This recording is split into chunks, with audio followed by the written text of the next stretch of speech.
तो बात छुपी हुई है कि ड्रामाज में काम कैसे मिलता है, किसी से नहीं छुपी हुई, किसी से भी नहीं। समझ लगी है ना। रजब ने बिल्कुल सही किया बई।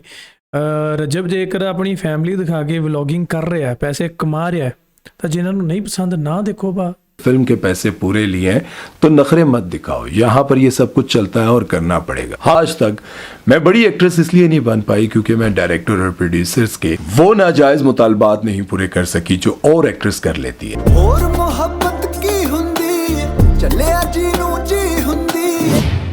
Welcome back to the channel guys. So ਅੱਜ ਦੀ ਵੀਡੀਓ ਦੇ ਵਿੱਚ ਆਪਾਂ ਦੇਖਾਂਗੇ ਕਿ ਰਜਬ ਨੇ ਕੀ ਇਹੋ ਜਿਹਾ ਕਿਹਾ ਡਰਾਮਾਸ ਦੇ ਬਾਰੇ ਤੇ ਹੋਰ ਵੀ ਕੁਝ ਅਪਡੇਟਸ ਹੈ ਡਰਾਮਾ ਇੰਡਸਟਰੀ ਨੂੰ ਲੈ ਕੇ, ਡਰਾਮਾ ਜਿਹੜੇ ਆਰਟਿਸਟ ਆ ਉਹਨਾਂ ਨੂੰ ਲੈ ਕੇ। ਸਭੀ ਸੁਮੇਰ YouTube ਚੈਨਲ ਤੋਂ ਮੇਰੇ ਬਹੁਤ ਹੀ ਵਧੀਆ ਮਿੱਤਰ, ਉਹਨਾਂ ਦੀ ਇਹ ਵੀਡੀਓ ਹੈ, ਸੋ ਜਾ ਕੇ ਦੇਖਿਓ ਜ਼ਰੂਰ, ਉਹਨਾਂ ਦੇ ਚੈਨਲ ਨੂੰ ਵੀ ਚੈੱਕ ਕਰਿਓ। ਫਿਲਹਾਲ ਆਪਾਂ ਇਹ ਵੀਡੀਓ ਦੇਖਦੇ ਹਾਂ, original link in the description below. So आओ देखिए। तो बात छुपी हुई है कि ड्रामाज में काम कैसे मिलता है, किसी से नहीं छुपी हुई। तो मुंह बंद रह ले, हमारे जितना बेहतर है उतना ही है। और उस एक्टर ने एक ही सवाल पूछा, ये नहीं पूछा कि इसको एक्टिंग आती है, उसने पूछा देती है क्या। अस्सलाम वालेकुम ख़वातीन हज़रात, मैं हूँ आपका मेज़बान सुमैर। तो आज के नए प्रोग्राम में हम आपको खुशामदीद कहते हैं। दोस्तों, अगर किसी मासूम और शरीफ घराने से ताल्लुक़ रखने वाली शरीफ लड़की को कोई दरिंदा अपनी हवस का निशाना बनाता है, उसके साथ ज्यादती करता है और वो लड़की हिम्मत करके उसके खिलाफ आवाज उठाती है, तो पूरा मुआशरा उस लड़की का साथ देता है और उस दरिंदे को सजा दिलवाने के लिए और उस लड़की को इंसाफ दिलाने के लिए सभी उसके साथ खड़े हो जाते हैं। हाँ जी।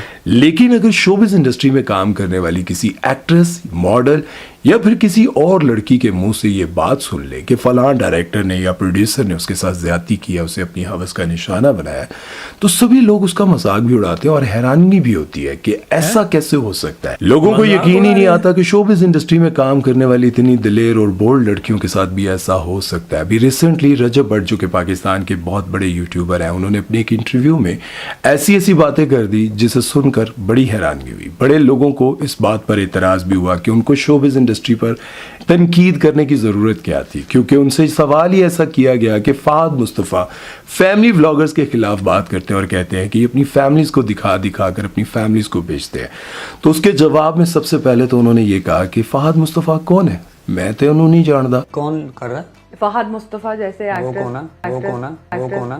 उन्होंने कहा कि अबुल तो मैं उनको जानता नहीं हूँ, लेकिन अगर उनके बारे में मुझसे पूछना ही है, मेरा मुंह खुलवाना ही है, तो सबसे पहले मैं उनसे ये पूछता हूँ कि अपने प्रोग्राम में वो किस तरह से दूसरों की फैमिलियों को बेचकर अपना प्रोग्राम करते हैं। ऐसे करके 4 लड़कियां चाहिए, चार लड़कियां आ जाएं, और उसी के साथ साथ वो उन लड़कियों के साथ प्रोग्राम भी करते हैं। और उनको ये तनकीद करने से पहले सोचना चाहिए था कि आप दूसरों की फैमिलीज को बेचकर किस तरह का काम करते हैं। और उसके बाद उन्होंने जो रजब ने बिल्कुल सही किया बई। रजब जेकर अपनी फैमिली दिखा के व्लॉगिंग कर रहा है, पैसे कमा रहा है, ਤਾਂ ਜਿਨ੍ਹਾਂ ਨੂੰ ਨਹੀਂ ਪਸੰਦ ਨਾ ਦੇਖੋ ਬਾ। ਉਹਨੇ ਕਿਹੜਾ ਕਿਸੇ ਘਰੇ ਜਾ ਕੇ ਲੋਕਾਂ ਦੇ ਇੱਥੇ ਪੁੜਪੜੀ ਹੁੰਦਾ, ਪੁੜਪੜੀ ਤੇ ਇੱਥੇ ਬੰਦੂਕ ਰੱਖੀ ਹੈ ਕਿ ਚੱਲ ਓਏ कर चैनल सब्सक्राइब, ना देखो नहीं पसंद है यार। सवाल किया वो बड़ा हैरान कन था। उन्होंने कहा कि आप मुझे ये बताएं, क्योंकि इंटरव्यू करने वाली एक लड़की थी, तो उन्होंने कहा कि आप मुझे बताएं कि शोबिज़ इंडस्ट्री में लड़कियों को क्या कुछ करना पड़ता है काम लेने के लिए। आपसे कोई बात छुपी हुई है कि ड्रामाज में काम कैसे मिलता है, किसी से नहीं छुपी हुई, किसी से भी नहीं। समझ लगी है ना। तो मुंह बंद रह ले, हमारे जितना बेहतर है उतना ही है। क्योंकि ये काम ना सिर्फ पाकिस्तान में बल्कि इंडिया में भी बड़े धड़ल्ले से किया जाता है। बड़ी बड़ी सेलिब्रिटीज नए आने वाली लड़कियों को अपनी हवस का निशाना बनाते रहते हैं और बहुत सारी लड़कियां जब बोलती हैं तो उनका कैरियर तक खत्म हो जाता है।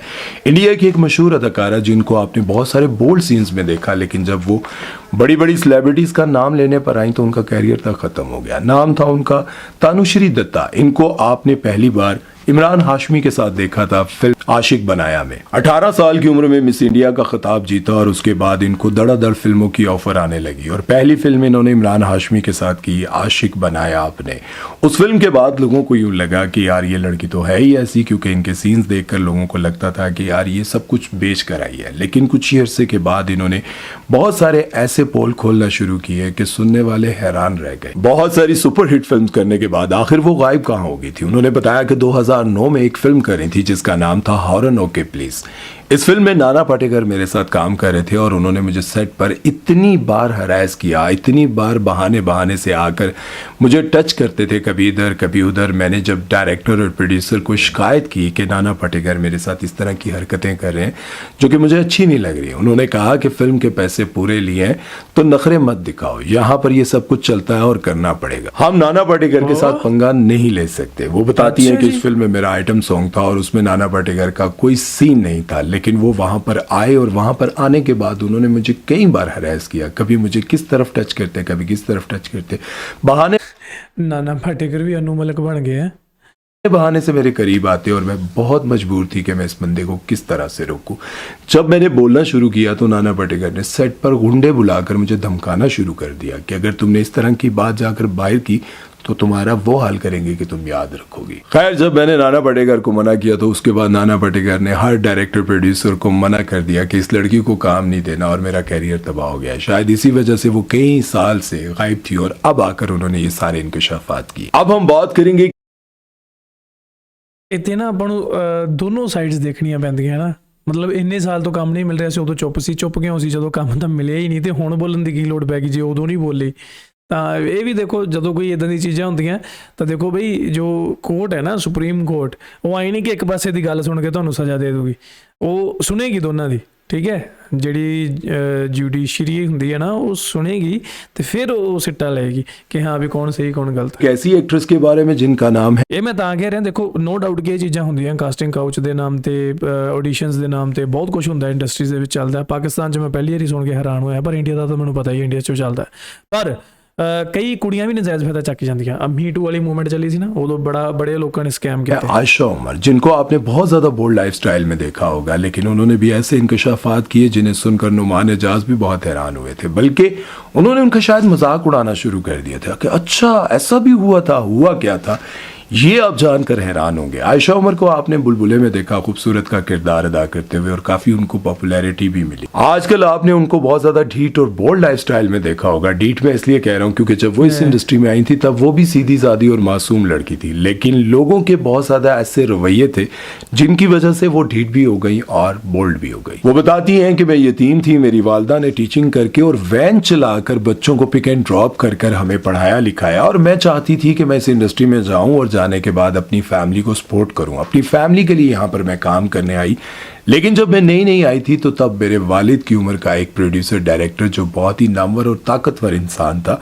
उसने मुझे काम के लालच में काफ़ी अरसे तक इस्तेमाल किया और मुझे इस्तेमाल करता रहा और काम का लालच देता रहा। मैं मजबूर थी, काम की खातिर मैं उसकी बात मानती रही, लेकिन लोगों ने इस पर भी तनकीद की कि आपने अपनी रजामंदी से ये सब कुछ किया। लेकिन इससे ये बात साफ जाहिर होती है कि यहाँ पर काम लेने के लिए बहुत सारी लड़कियों को अपनी इज्जत निशावर करनी पड़ती है, अपना आप पेश करना पड़ता है। जब तक वो अपना जिस्म नहीं देती तब तक उनको प्रमोशन नहीं मिलती। और एक और नई आने वाली एक्ट्रेस थी जिनका नाम था सबा बुखारी। उन्होंने तो ऐसा तलखा मचाया इस इंडस्ट्री में, एक पोस्ट से लोगों को हिला के रख दिया था। काम तो उनको इतना ज्यादा नहीं मिला और ना ही शायद लोगों ने उनको काम देना था, क्योंकि शुरू में ही उन्होंने छोटे छोटे रोल्स तो किए और उनकी खूबसूरती की वजह से जब लोगों ने उनको नोटिस करना शुरू कर दिया कि यार इतनी खूबसूरत लड़की है, इतने छोटे रोल्स मिल रहे हैं, इनको बड़े किरदार मिलने चाहिए। लेकिन एक दिन उन्होंने मजबूर होकर ऐसी पोस्ट लगाई जिसकी वजह से इंडस्ट्री में बहुत सारे लोग जो है वो डरने लगे कि कहीं मेरा नाम ना ले ले। उन्होंने कहा है कोई ऐसा डायरेक्टर प्रोड्यूसर जो मुझे अपनी हवस का निशाना बनाए बगैर मुझे काम दे दे। मैं तंग आ गई हूं इन डायरेक्टर और प्रोड्यूसर की हवस का निशाना बन कर। उन्होंने कहा कि इस इंडस्ट्री की सबसे बुरी बात यह है कि जब आप इस इंडस्ट्री में नए आते हैं तो सबसे पहला सवाल आपसे ये किया जाता है कि हम आपको काम देंगे, बदले में आप हमें क्या देंगी। अगर आप इनकी नाजायज बातों को मान ले तो आप रातों रात सुपरस्टार बन जाती हैं। खैर, सबा बुखारी की इस कंट्रोवर्सी को 4 साल गुजर गए हैं। उसके बाद ना तो ये सोशल मीडिया पर नजर आई और ना ही टीवी पर। लगता है सबने इनका बाइकआउट कर दिया और सबने इनको काम देने से इनकार कर दिया और वो दिल बर्दाश्ता होकर इस गंदी और गलीज इंडस्ट्री को छोड़कर खुद ही साइड पर हो गई। एक और एक्ट्रेस हैं जिनके साथ मेरे बेटे ने भी काम किया और जब मैं उनसे मिला तो वो मुझे काफ़ी सुलझी हुई और सोबर नजर आई। उनको आपने ड्रामा सीरियल परिजात में बड़ी बहन का किरदार अदा करते हुए भी देखा। नाम है उनका किरण ताबीर। वो बताती हैं कि 12-13 साल में मैंने इस इंडस्ट्री में तकरीबन 50 से 60 ड्रामों में काम किया, लेकिन आज तक मैं बड़ी एक्ट्रेस इसलिए नहीं बन पाई क्योंकि मैं डायरेक्टर और प्रोड्यूसर्स के वो नाजायज मुतालबात नहीं पूरे कर सकी जो और एक्ट्रेस कर लेती है। जब भी मुझे कोई बड़ा कैरेक्टर मिला मैं बड़ी खुश हुई। मुझे लगा कि यार इतना बड़ा कैरेक्टर मिल गया, इतना बड़ा प्रोजेक्ट है। मतलब ਇੰਨੀਆਂ ਕੁੜੀਆਂ ਇਹੀ ਗੱਲ ਕਰਨ ਡੀਆਂ ਤਾਂ ਇਟ ਮੀਨ ਗੱਲ ਹੋएगी कोई, आए नहीं कि कहने की है।